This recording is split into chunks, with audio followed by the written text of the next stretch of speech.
Pokemon games look like shit, and I want to know why. Cards, cafes, stores, toys, plushies, apparel, movies, anime, home goods, stationery, snacks, food, glue sticks, shampoos, this, that thing. Game Freak have their grubby little hands in literally everything. And when I say Game Freak, yes, I mean Game Freak. Dating back to 1996, Blue and Red are the first instance of the existence of the entity that is Pokemon. And guess who created and owned it at the time? That's right, Game Freak. Or more accurately, Satoshi Tajiri and Ken Sugimori. In 1998, 2 years later, Game Freak, Nintendo, and Creatures, the company that made the Pokemon trading card game, came together and co-founded the Pokemon Company. Since then and to this day, each of those three companies own 33% of the franchise that is Digimon. Sorry, Pokemon. Arguably one of the most advantageous business transactions of all time, with Pokemon now being, say it with me everybody, the world's largest franchise, about to top $100 billion in revenue. That's almost double of the next highest franchise in Disney and exactly 50 NBA jams. So I ask you, once again, and not for the last time, why do the games look like shit? They are the main thing that is Pokemon. The cards, merch, and anime, they all draw inspiration from each new video game release. The animes are animated beautifully. Even the spin-off underfunded animes like Pokemon Concierge, which has been highly praised for its cheerful atmosphere and its visuals. And I should know, I've watched it twice and I cried both times. Even the Pokemon cards, some of them look so beautiful that people take them and they put them in protective little tiny glass houses.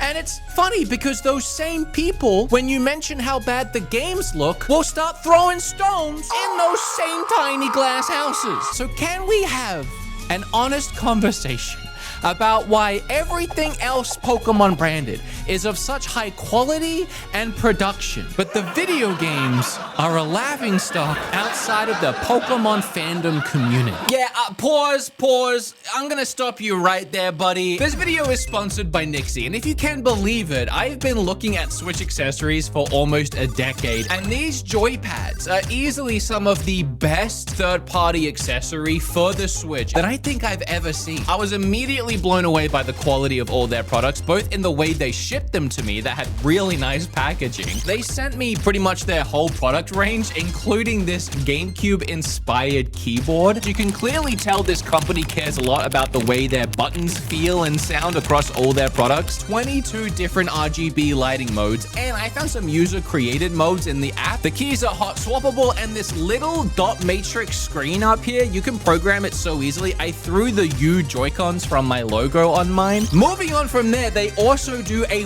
wireless controller. This thing feels like an Xbox Elite controller, but you can use it on the Switch and PC and Android and iOS. You know, sometimes like button layouts can get confusing, like Xbox and Switch, they look different. Well, guess what? You pop off the faceplate, you can just move those suckers around wherever you want. So that thing is awesome. And then we take a look at the Hyperion 2 wireless joypads. They have such a nice ergonomic design that makes it really comfortable to hold. You have programmable back buttons, Hall effect sticks for zero drift. All of those clicks are so satisfying and addictive and crisp. I can't get enough of them. They have 6-axis gyro motion sensing. They also have removable faceplates. These RGB lights are so easy to change. This one, you just press one button and then you can scroll along to change the colors. This is a hell of a way to spruce up your Switch 1 if you plan to keep playing it. There'll be a link down below for Nixie and all these products. Go check them out. Thank you, Nixie, for sponsoring, and thank you guys for supporting my sponsors when I have them. Okay,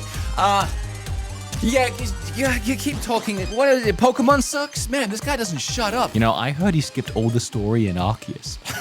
Personally, I'm excited for the new game. They brought back JPEG. Pokemon fans will give you 100 excuses when you bring this up about how as long as the games are fun, yeah, the visuals don't matter. Yeah, I mean, that is inherently true. I mean, look at Witcher 3, the Switch version. That is and always has been Nintendo's own mentality. You know, as long as the game is fun, doesn't matter what it looks like. But how long are we going to use that Nintendo expression to excuse poor game development? Pokemon Legends Z.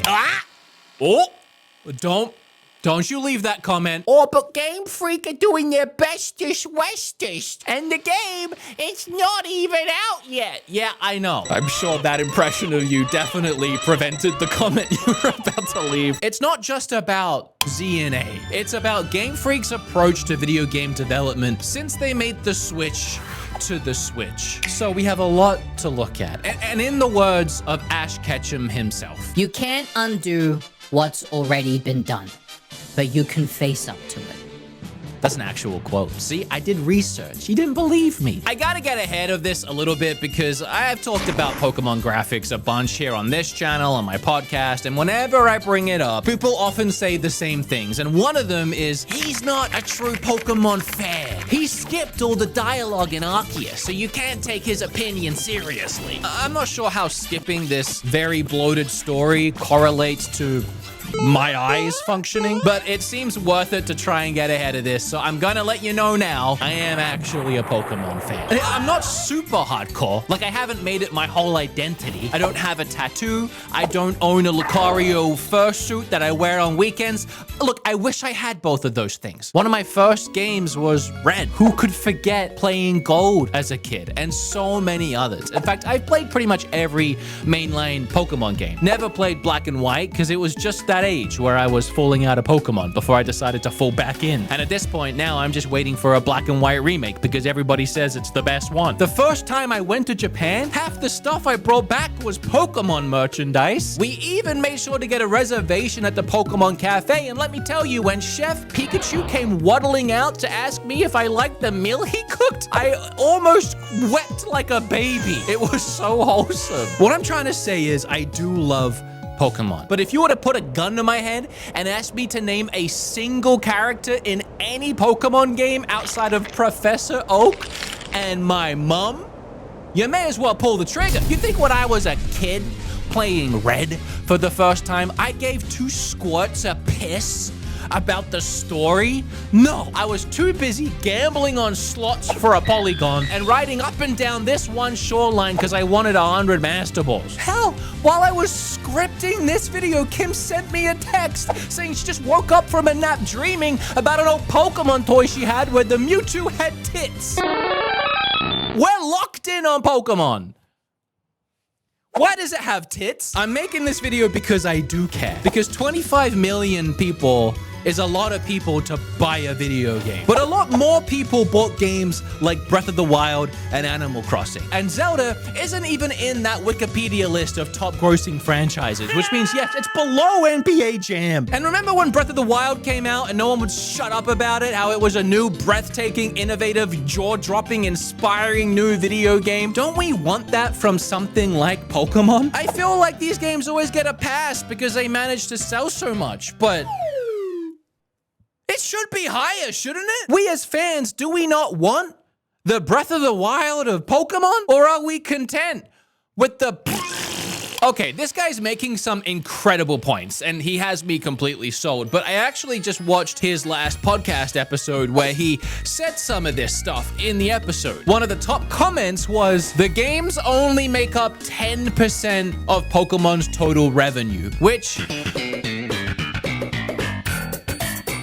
fan of the podcast, and I love him. I love that they left this comment because it also allowed me to get ahead of this one because what the piss? 10% of $100 billion, by the way, is still around $10 to $15 billion just for the video games, which is a whole Grand Theft Auto franchise. And I would just like to remind you again, something I've already said, the merch, the anime, the new cards, all of the new merch, those come from the video games. So if the video games currently are only making 10% of the revenue, imagine if we made the video games, good. That would then trickle down to all the new merch, plushies, and all of that, and boost those revenue and sales even more. I guess I just don't understand the argument that the Pokemon company makes too much money to try or bother with the video games anymore, when the video games are still making more money than 99% of the rest of the gaming industry. All right. Anyway, back to this chump. Let me get to the point. I know Pokemon fans hate when other Pokemon fans complain about how the Pokemon games look. And if you try complaining this time around about how Pokemon Z and A look, they'll say, but it looks so much better than Scarlet and Violet. And well, yeah, but that's a really low bar. And Game Freak are the ones that set that bar. This game isn't anywhere near the industry standard and looks worse than anything else Nintendo is doing, which is already being scrutinized for being behind the times. Saying that this is better than the previous amounts of terrible is like going to your job every day and just intentionally being the worst you could be, just messing everything up, the worst employee this company has. But then like a year later, you actually start trying and you do a little bit better and expect to be praised for being slightly less shit. You could pick just about any first-party Nintendo game and compare it to ZA, even the soon-to-be re-released Wii U game, Xenoblade X, and it would be clear that this is not a Swish hardware issue, but an issue of a developer who is struggling to create games post the 3DS. So let's not do that. Let's not compare it to those other Nintendo games. Let's do what Pokemon fans like to do and only compare it to Pokemon's own games. A nice little echo chamber for us to play around in and see how our voice sounds. Hello? Hello? We saw in Scarlet and Violet that Game Freak struggles to create competent game worlds that aren't full of glitches, bugs, and low-resolution textures, terrible frame rates, and assets stuck together with spaghetti and crazy glue. You just blink at this game wrong and you'll be falling through the floor. But I think the biggest offender here is that resolution. At the time, fans said, well, at least it looks better than Sword and Shield.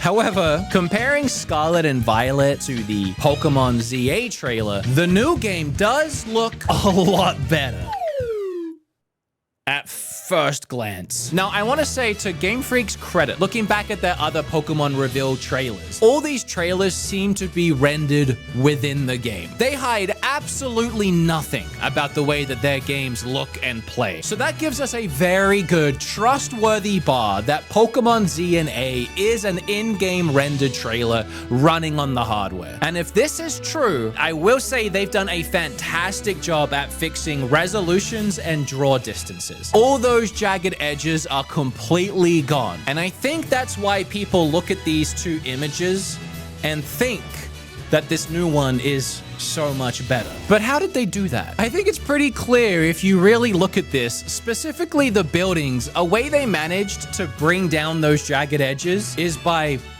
just not having anything that would create a jagged edge. They've flattened out almost every texture and model, specifically all these very similar looking buildings throughout the city. In all three of the other Pokemon games on the Switch, Game Freak designed the buildings with intent and purpose. The architectural designs of the buildings, they had depth. They had balconies, awnings, brick, window sills, glass textures, concaves, you know, like intentional designs, man. Scarlet and Violet, for example, was set in Spain, and they clearly took those buildings as inspiration and went to work sculpting them, and they would look beautiful if you could see them through the jank. But you know, at least the thought was there. Here, almost every building has the same window, just Control-C and Control-V'd all over it. It's honestly giving Lego. I mean, they're just rectangles with stickers stuck to the front. It's also the same tactic they did use in Scarlet and Violet for the environments, and I broke this down in my review of that game. They took one small section of texture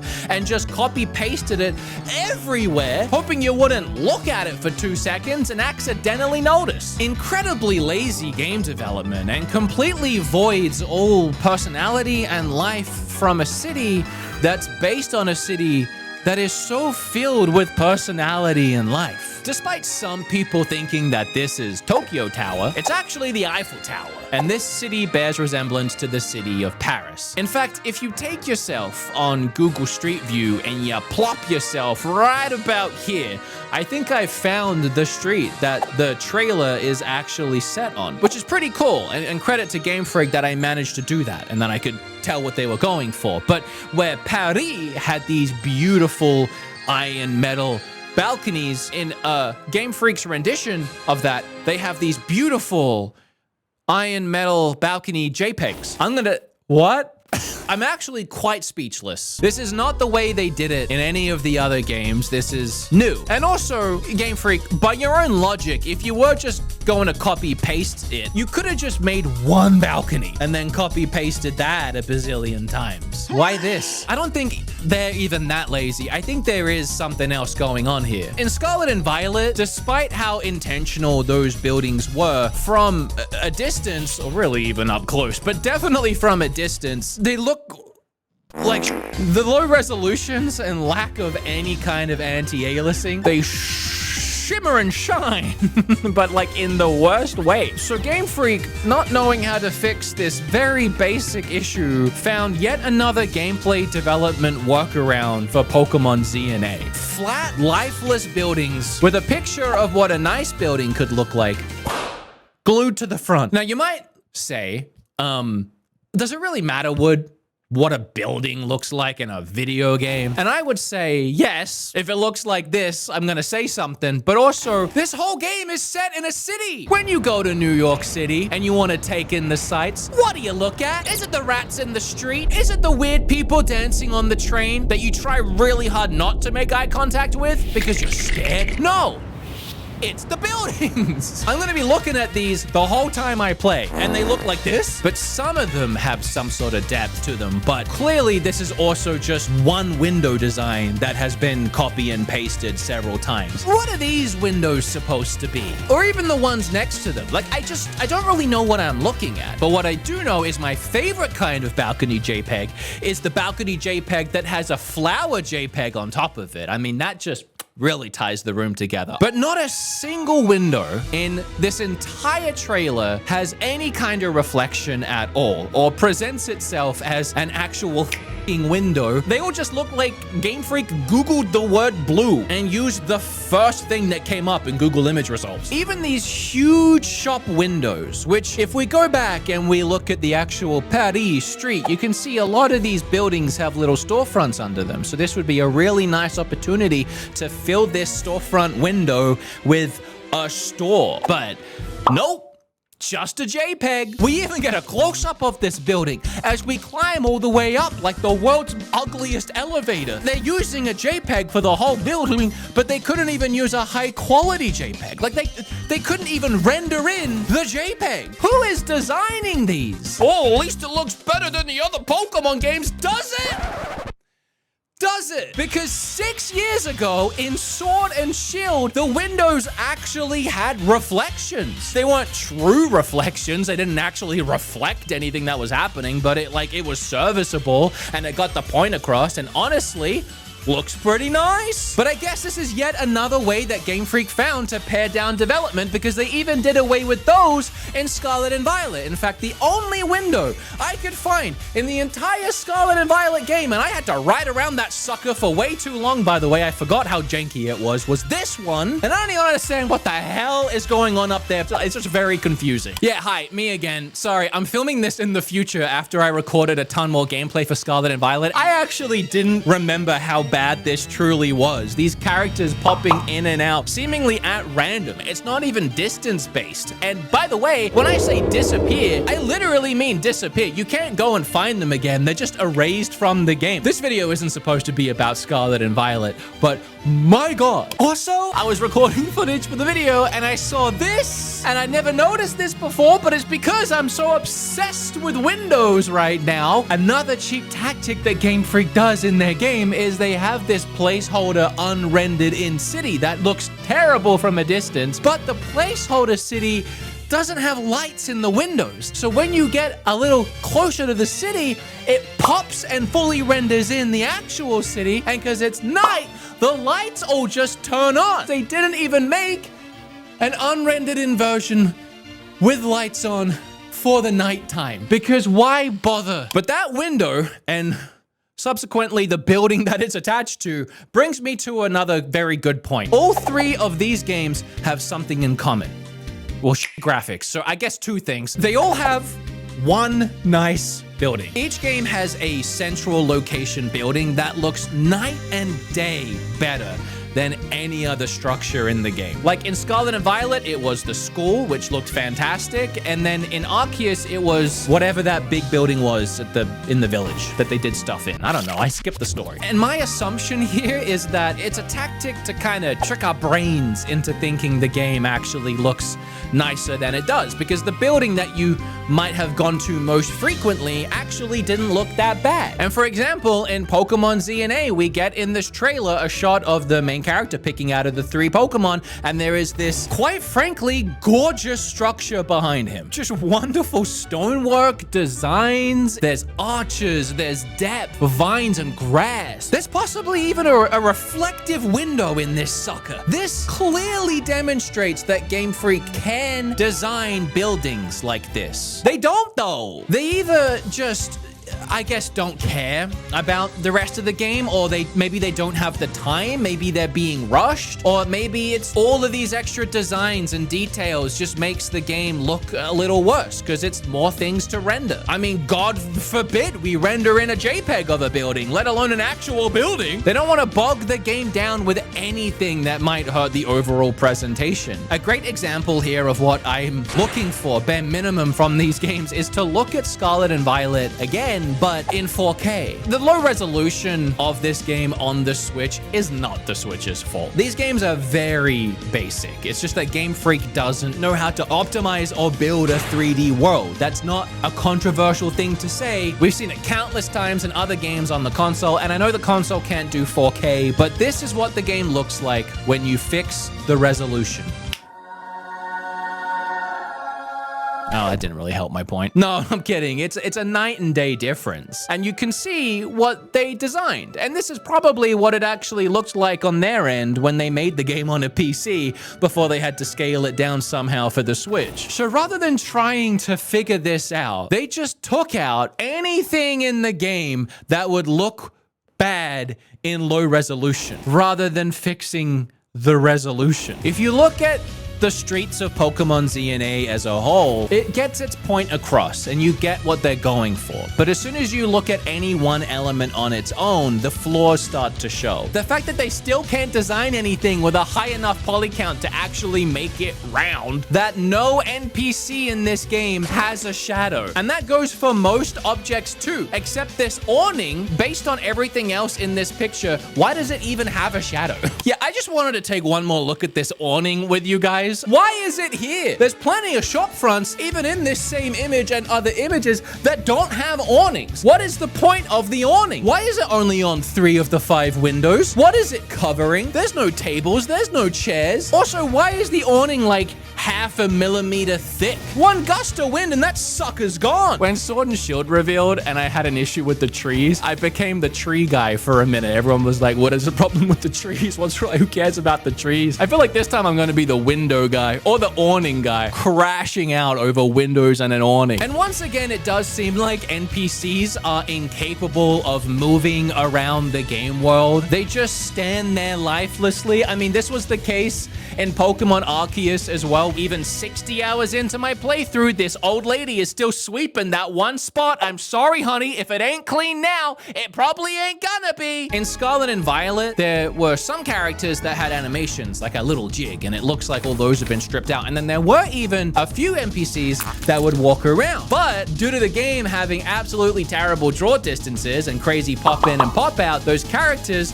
would disappear and reappear like ghosts. And Game Freak, rather than try and figure out how to not have that happen, decided to glue their feet to the ground tighter than they glued the JPEGs to the buildings. Of course, that one is an assumption because they haven't played the full game. Maybe they do move around. A lot of this is based on just the trailer, and I feel like some people are going to say, well, you haven't even played the full game yet. And again, this trailer is rendered in game. I'm assuming based on all their other trailers, and this is what they've shown us, and I'm literally only talking about what I'm seeing in this trailer. I'm sure I'll find a whole piss of things once I start playing the game to complain about. But why wait? How about the absolutely no ground animations for these sand isles who look more like they're glitching through the floor than swimming through the dirt? This few second shot right here is absolutely insane to me. The Pokemon and the people are fully rendered in, but nothing else in the shot is. The floor is blurry,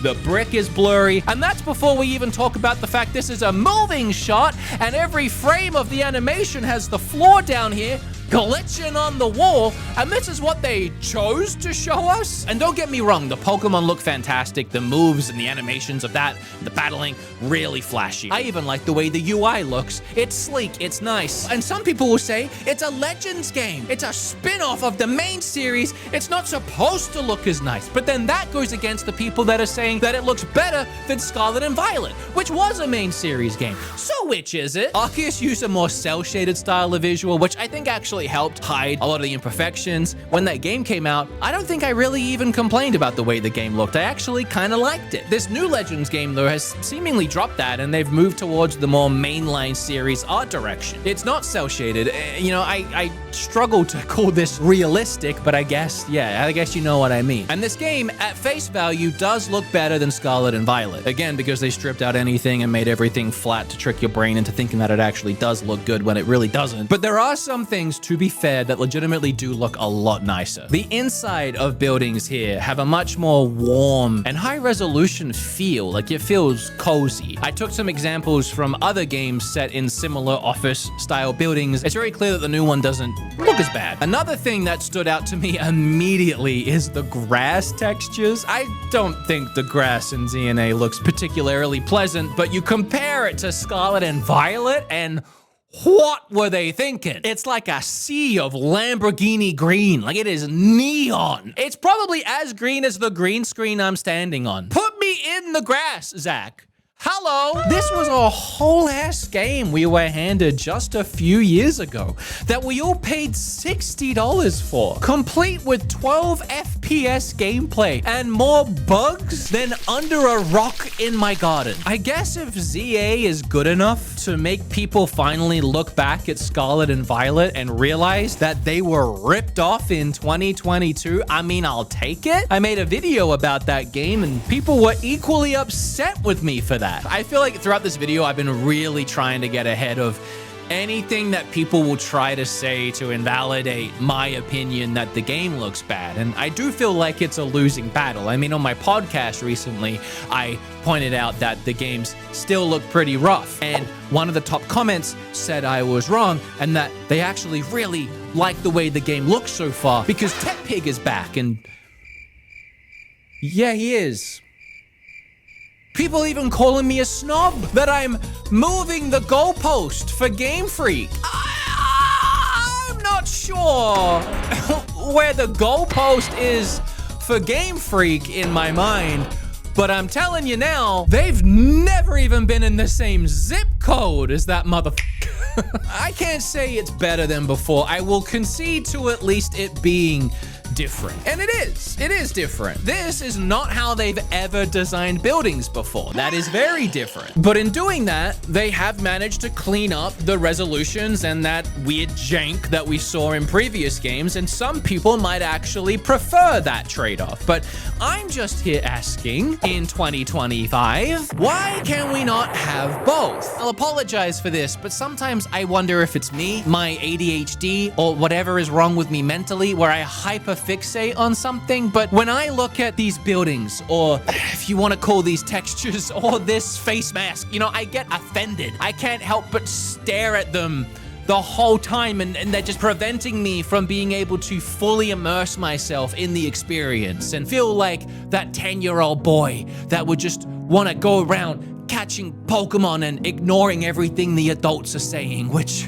I still do even now in real life. I ignore everything people are. That's probably it's ADHD. Ultimately, if the game is fun, I agree the game is fun, but I can't help but feel gaslit that this is acceptable game development from Game Freak at this point, there is no reason for their games not to be in a better place, not to be in the same or better place than games like Mario, Zelda, Pikmin, Xenoblade, or any other Nintendo IP. Stubbornness. It has to be. It's focusing in on that tight release window, since despite the games being the main source of fandom, the merchandise is where the real money is. It honestly, it feels like we're being taken advantage of. It offends me. Does it not offend you? Are you not offended? They just take advantage of Pokemon fans, knowing full well they can phone in the games and will buy them anyway because it's Pokemon. You love Pokemon, right? Why don't you buy this Wiglet plushie and this Victory Bell plushie, and please don't, whatever you do, don't combine them. There is 200 people working at Game Freak, which